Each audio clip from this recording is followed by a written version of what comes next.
This is the Fourth Estate. We're here every Sunday after the news. We discuss all things, all the big stories in the week. And today my guest list is made up of the usual suspects. A member of the Fourth Estate, Angelo Izama, and of course the Honorable Jack, who is the Shadow Minister of Foreign Affairs. And of course we've got Chris Obore, a man in a suit, political ambitions and all sorts of things. Don't malign me. I have no political ambitions. My ambitions are to shake the commissioners like... Oh, and then Martin O'War, who is a commissioner of disaster preparedness, who's struggling to explain to us why, to justify the existence of the ministry. Because by and large, everybody here seems to think that they're not doing much. And you haven't given me enough opportunities. You have spoken. You don't feel like you've been accorded Yes. Actually, you asked me to talk about the policy. He has been talking, except that he gets lost in his arguments. The point is, policy formulation in Uganda is not a problem. We are one of the best policies, I think, in the whole world. The trouble is, how do we implement our policies? If I challenge the commissioner here, in terms of accomplishment, when there is a policy, you should show accomplishment. What are the accomplishment of the disaster ministry? He will struggle to tell us. I think that's a good question. Some people will call them out. If you stop there. Can I say, listen, some people will call them out. But the problem is, I speak for 1 second, you want them to respond. But you've asked him a question. Chris, yes, you've asked him a question. The question was a rhetorical question. He will come and answer that. Right. I'm not the interviewer here. Okay, so that's the point. So I'm saying he cannot show us the accomplishment of the ministry because there is no streamlined way that we can intervene in issues that affect the citizens. In Bududa, it's not just about this commissioner. There are other sectors that are supposed to be involved. But we find in Uganda a doctor, a medical doctor, a person we trained for 5 good years. A person who has read books and can save life, he's paid 600 shillings, thousand. A mere councillor, he's paid 2 million shillings. You see where the problem begins. Owori is paid 800,000. And Jack is working hard to raise his salary. But Owori's asset portfolio is about 30 billion. Right. And he's always crying that the salary is little in civil service. So you find the resources get lost at the level of Owori. By the way, Alan, it makes me angry. If you are talking about government, remove the Wamangas. They are supposed to be in the parliament purely. They are not development agencies. It's a misconception here that we have made them development agencies. The government means war. These are the guys who formulate cabinet policies. Cabinet ratifies what they formulate. It therefore means these guys are good at formulating policy, which government... So supposed to implement them as well, right? Exactly. The government ratifies the policy and bounces back to them, the technocrats. At the implementation level, the policy disappears. Because the worries of this world are more careful about the price of land in Nalia and Buziga than the plight of a man in Buda. Is this the right portrayal of what you do? Well, he asked me a question of what have we accomplished. But no, on a serious note, Martin, does he paint an accurate picture of your completely inaccurate? Completely. One. It is known internationally by the UN that Uganda has the best policy and best organization. And you agree with best organization for disaster preparedness and response. A number of countries, as we talk now, we have just been hosting Zambia, we have hosted Nigeria, we have hosted Namibia, we have hosted Lesotho. Exactly. Now the issue is, if I could be given the opportunity to explain how we happen. Yes. Now. What have we accomplished? We had a major flood in 2007. Nobody died in that flood in Teso. We managed to remove everybody. And what happens? A team came from New Orleans in the US to study how we responded and how comes they fail with all their massive resources. And now, how do guys, come on. Yes. So how you are insulting our intelligence. No. Yes, exactly. Let's say him out. How defend his right to express himself. Yes, exactly. Yeah. So what did they learn from that experience? What did they learn from that experience? The issue is that, first of all, we have a structure. From the national level, we have an early warning system. People have always said that we don't warn. Truly, how many times have we bought pages of the new Monitor, New Vision, and published so those said, well, those cracks? How many times have we gone up there? They're using the hand. Please, in 1999, I led a big team up there, mapping every home which was risky in the mountains. The chairman, LOC5, and his council were following, telling the people that don't listen, don't move out of here. This is our land. What is government telling you? So now, when here we are implementing a government policy, other people are sabotaging it. No, there's no sabotage. Now, you can't rule out the possibility of sabotage, especially from your politicians. So the issue is, we say, haven't you early warned? I tell you, let's hear from the politicians. We have done all the early warnings on this disaster. I'm not saying there is one crack. I'm saying there are hundreds of cracks up the mountains. 40 kilometers wide. That is one of them. Okay. Others are there. But the issue is, first of all, the population. Bugisu has the highest density of population. Now, who is responsible for mobilizing the people to produce less? I think it's the leadership, right? Not the Department of Disaster Management. Now, there we have 1,067. Are you supposed to live in a sort of symbiotic, or will it be a complementary existence with the technocrats? No, first let me are the efforts of the technocrats frustrated by you, the opposition? Not at sabotage, all. So to speak? Not at all. There's no sabotage. First of all, the Minister of Disaster Preparedness brings a budget to Parliament, and we appropriate money, we give it to them. But you had the Commissioner telling you 3 days after the landslides, the equipment hadn't arrived there.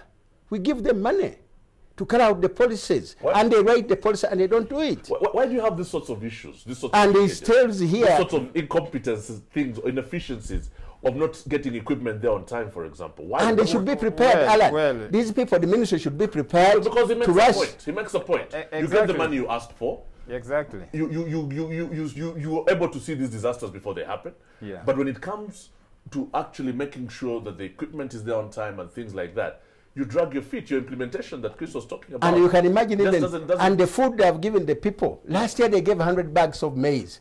The same thing this year. They have rushed there with 100 bags of maize. I want to tell you that Kenya last year gave us 25 tons of maize. And they rushed with 100 bags of maize, 50 bags of beans to... You're not suggesting that you secede to Kenya. No, not at all. I'm saying that the problem is here. Okay. The problem is in the country, and this ministry is not even prepared. They don't have anything in the stores. Okay, Jack, we make your point. But why do you have these things that portray inefficiency in your ministry? First of all, I pointed out at the beginning that, you see, we have over 25 different types of disasters. And therefore, you cannot be Mount Elgon alone. There are 7 districts. You cannot station caterpillars everywhere. We need then to have about maybe 50,000 caterpillars. Why did it take you 3 days after disaster to get there? Come on, Matthew. That's a simple question. And I've not even discovered we have to move this from Kampala. Why? Now, this is a slow-moving machine. You cannot just have it in 30 minutes in Bali. Now, the question is, for a landslide, and let's get this very clear, for a landslide, when it's going to occur, you cannot stop it.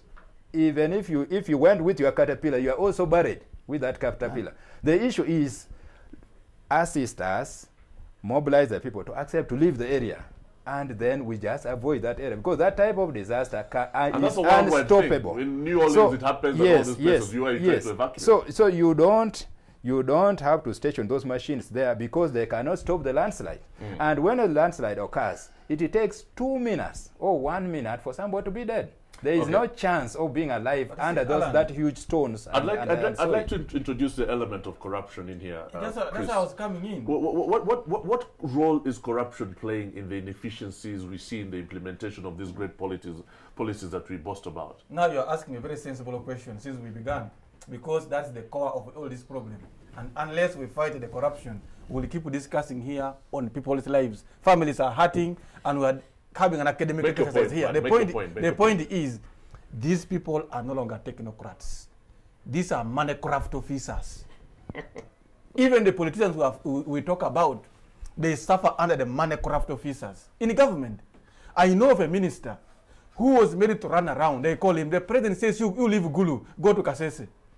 From Kasese, you go to Soroti. The minister works himself down. The officers keep following. This is 2 million. There they have claimed for 60 million, facilitation of a minister. But the poor minister is given 2 million shillings for the work done, and then the fuel and the rest. And if you're a minister and you don't work with these technocrats, you can't succeed. So this kind of corruption is now embedded in the government. Of course, it is the future begins from the head. But now these people who are supposed to be standing for the ordinary man have abandoned the ordinary man and also yap about the politics we talk about. They are actually politicians. The bad system. These are actually dangerous politicians for this country. Only that their political involvement is on how much money they can steal. What do you think of that point, Angelo? Well, the Prime Minister had mentioned to me the other day his issue of performance contracts. I think the general mood, from what I have seen his office propose on structural changes, is the government admits that the bureaucracy is just not working. And the reason that the government is coming to this realization is because, like I said, public policy must return as the first line of defense. And when you have people rioting in the streets because they don't have power, you've got urban frailty here in the city because of unemployment, you know, your politics of corruption no longer, or the politics of patronage is no longer enough. But it's a late response. You see what Chris was talking about, how corruption injures Uganda is. It's like, oh, we're an HIV country, and I saw the figures have gone up this week. But it's a form of immune deficiency. It means that all kinds of opportunistic diseases, including disasters, can hit you, and you have got no adequate response. That's a very strong point. Jack, you've been around for a while. You're a senior to all of us. Yes. Was there a time when things actually worked in this country? And if so, when was it? And what can we learn from those times as far as revamping the structures we have in place and the inefficiencies, addressing the inefficiencies that we see? Exactly. You see, when the first landslides happened in Bugisu, the colonialists resettled people in Bugisu instead of. People were moved from Bududa, from Bulucheke to Bulambuli. And during the dry season, people would go back to their gardens. We have, for example, the late Wapakapulo, Speaker of Parliament, Minister, third Deputy Prime Minister. He was resettled from that area to Mafudu, to Muyembe. Now, taking people down to Liandongo is not the solution. Why isn't it a solution? It's part of it. It facilitates technocrats to benefit from the so-called resettlement exercise. Exactly. If you saw the news and you saw the people who are taken to Liandongo, how they are suffering in those shacks, you saw the cassava being distributed. I told you, and I want to thank NTV who took people there, because the minister said, yes, you go down and see how those people are enjoying, how they are doing very well. NTV followed and saw how those people are suffering. The people in Bugisu, from Bududa to Bulambuli is so close, about 20, 40 kilometers. So during the rainy season, people will be down in Bulambuli. In Bulambuli, there's plenty of land. And during the dry season, they would go and look at their gardens. Bugis is a very fertile area. I told you we are feeding Southern Sudan. We are feeding Kenya, Mombasa, the maize, the carrots, the beans. Right. So that's a very fertile land. So the solution, what we want to tell government, you see last time when the landslide struck in 2010, they took some people to Kriandongo and left people in Bulicheke. They said they are coming for them. They never went for them. They are now telling, no, people didn't want to go. People wanted to go. But what they saw down there, men have run back. We are telling government, I'm telling the commissioner here today, that the people of Bududa, Bulicheke who have suffered, those who have survived, government should go and buy land in Bulambuli. There's land fund. And there's money there. Let them go and buy land in Bulambuli, resettle the people in the lowlands in Bulambuli, instead of taking them down here. The people who saw the pictures yesterday, I don't think they will be willing to go down. Okay. Are there any other things, Chris, as we conclude this issue? Are there any other things at all that will affect the resettlement to places, other parts of the country, other than what you raised, which was the benefits accrued to technocrats and bureaucrats? Yeah, other than the money, of course, you know, resettling somebody from the ancestral land, it's a traumatizing experience. Yes. However old you are, these are not children. Even the children get traumatized. The government should have known, the disaster ministry should have known, first you need to employ the services of counselors. People who follow up these people who have been resettled, talking to them, making them feel at home. But government means removing you and dumping you there. We have given you gardens. A refugee in your refugee in the country. So listen, Makerere University is available, and nobody is using their expertise to let people feel at home. Chris, the creation of a nanny state, a state that gives you a bottled, it feeds you, it looks after you, it helps you grow up. Is that the sort of state that you'd like to see emerge out of Uganda? Not at all. And there is no state in the world which is like that. Even in welfare states, there is a limit. What we are saying here, the government has a responsibility. And I asked you, Alan, you, a worker like me, every month, before even receiving your money, government has received the tax on you. So we are asking a world who's a beneficiary of this tax. is that when you take our tax, what do you do with it? Okay, when there is a problem. In conclusion, Martin. Exactly. We have a couple of I think, what I'd like to say. We have bangers. What are you planning to do to give us a little more confidence in your ministry and your general existence? Before I go reach that, I will start from where Honorable Wamanga left. He said in the colonial time, the Bagis used to farm up there and stay down. Who changed the people that now Uganda settle up there? Did the government go and tell people you go and settle? No. Now that means there's still a leadership problem. Why didn't the leadership of today, of the people, tell continue the status quo that don't settle in a dangerous area, work in the dangerous area and stay down? So you see, you can't blame the government for that. The leadership should includes the politicians. I'm going back to the politician. Now the second point. The second point is the issue. I don't care what the second issue is the economy itself. The economy. Yeah. We are running a country which has a budget of $5 billion US dollars. You want more? Kenya has 17 billion. Kenya has 17 billion. Right. Now, why is the country having only 5 billion? We're 34 million. There are countries with smaller population than us, but their budgets are much higher. It is because, no, it's not that the money is stolen. The point is that we have not mobilized our population to be rich so that they can be taxed better. Because the government has nothing to tax. We have very poor people. The last word on this point because we need to end the show now. Yes. Finally, what are you doing to improve on your delivery? Now, one is, first of all, our delivery is fairly good, I must say. The early warning systems are effective, one of the best you can think about. The response is slow because the economy itself is small. That argument and is therefore, the government does not have enough resources. The government, Alan, there is no poor government. Listen, honorable. Yes. First of all, you should know there has never been a poor government. A government can only have poor officials, poor in mind, poor in mentality, poor in value system. You see, Alan, I asked you, Alan, how come you say you gave Chris a chance to talk, but he has taken over my time. How can the government have no money, economy doing poorly, when the commissioners are richer than departments? Maybe he's making a point. How? But let's end the show here, guys. Let's end the show here. Just a moment, Alan. Yeah, very briefly. He says there's no money. And then the issue of just a moment, Martin. You had your chance. You said I didn't finish. Can I talk about Kiradongo? Just very quickly. That you said the government has no money. Then what about the money that is being stolen? I'm a member of the Public Accounts Committee. But surely not all the money is being stolen. But you let's give it 10%. First of all, the money is little. No, but not all. Anyway, whatever it is. Could I have an opportunity of Kiradongo? You need to finish now. Yes, Kiradongo. You see, what was being presented on NTV yesterday was the single worst house, the only bad house in Kiradongo. We have 101 houses built using hydroform technology. It has iron roofs, it has metallic doors, it has 2 bedrooms, it has a kitchen, it has metallic windows. These are beautiful houses. 101. How did NTV miss 101 houses and manage to spot the other small one? One word from you, Chris. Should this ministry continue to exist? Does it do a good job? It has enough value. I need to take Chris to Kiradongo and show him the 101 good houses. Yeah, fair enough. To see suffering. Let me finish. I see suffering in Kampala. I always agitate in the parliament that ministry should be scrapped because it's doing nothing. It's not prepared at all for any disaster. Can't it be improved, really? Shouldn't it be improved? A lot of these we saved everybody during the floods. There was no single person who died. Four-wheel drive vehicles, and the government is poor. A lot of this capacity should really go to the only member of the civil service that works. That is the Ugandan military.